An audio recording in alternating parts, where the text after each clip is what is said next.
Israeli officials on Tuesday displayed a recovered Iranian ballistic missile it intercepted during the unprecedented weekend attack on Israel Saturday and Sunday. VOA's Jeff Custer reports. Israel's military spokesman, Rear Admiral Daniel Hagri, held a news briefing in front of one of the missiles. He said each missile carried 500 kilos of explosives in its warhead, and Iran had fired 110 of them at Israel. He credited an international coalition led by the U.S. with stopping most of the attacks last weekend. Hagri promised a response from Israel. Firing 110 ballistic missiles directly to Israel will not get scot-free.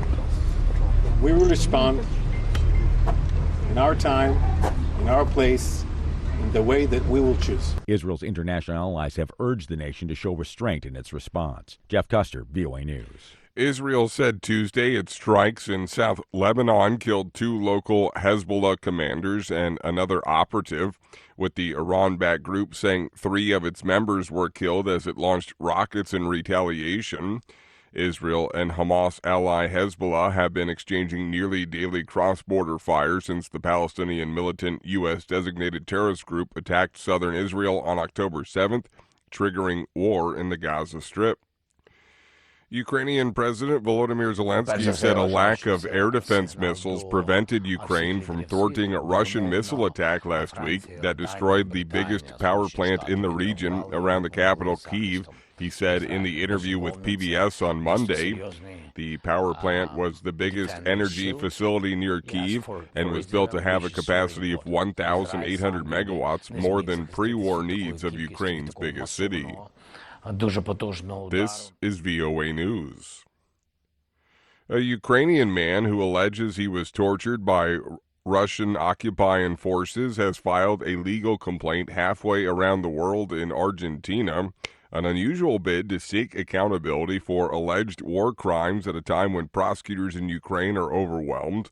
Reuters correspondent Sean Hogan has more. The man asked not to be identified by Reuters for fears for his family's safety, still in Russian-occupied areas of Ukraine. Reuters has seen his near 70-page complaint filed on Monday in the federal court in Buenos Aires. It accuses one named person, 2 identified by their call signs or military insignia, and others who are unnamed of using electrocution and unlawful imprisonment as forms of torture in mid to late 2022.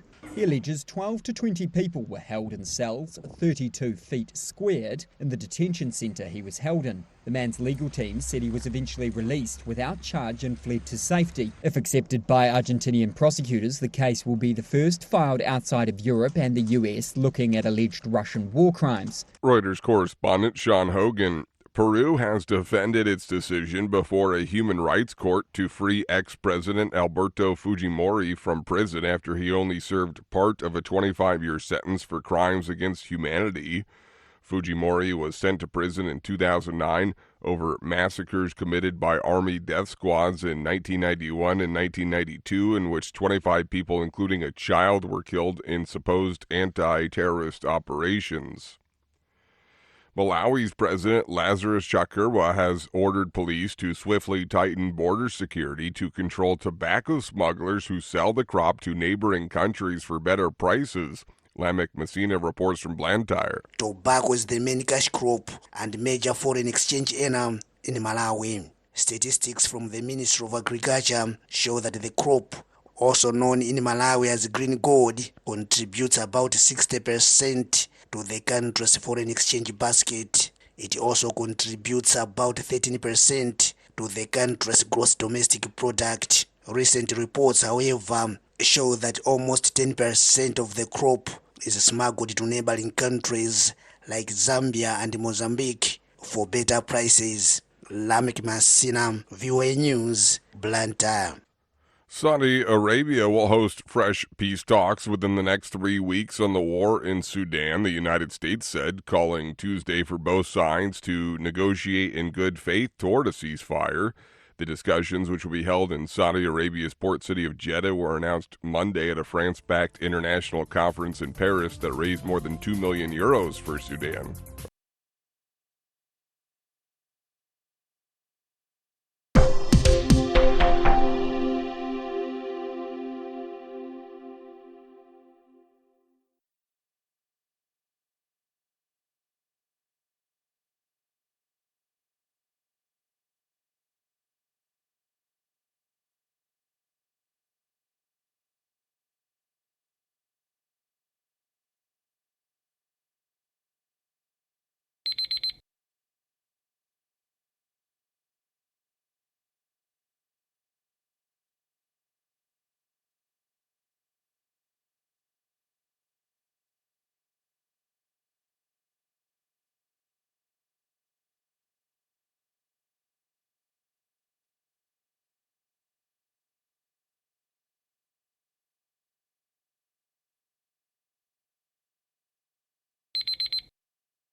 Thank you for watching. Can you do me a favor? Please leave a comment in the comments section below. That would really help. Thank you, and see you again soon.